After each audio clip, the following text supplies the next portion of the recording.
আর মামা তাকে প্রথম থেকে ছোটবেলা থেকে তার কাছে থাকতো, খুব ভালোবাসতো, জন্মদিনে যেতে পারেনি, ওই জন্য এখন তাকে একটা গিফট দিচ্ছে। হ্যাপি বার্থডে বলবি।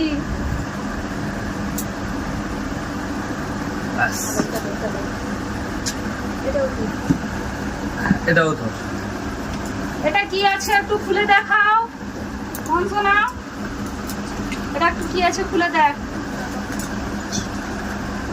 মামাকে থ্যাংক ইউ বলেছো?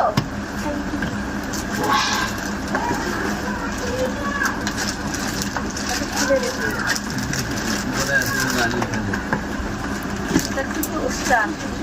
দশটা বাবু তুলো, বাবু পছন্দ হয়েছে গিফটটা? তাহলে মামাকে একটু ভালো করে থ্যাংক ইউ বলে দাও।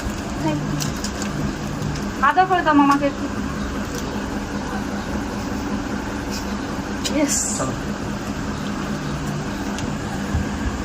খুশি হয়েছো? টাটা বন্ধুরা।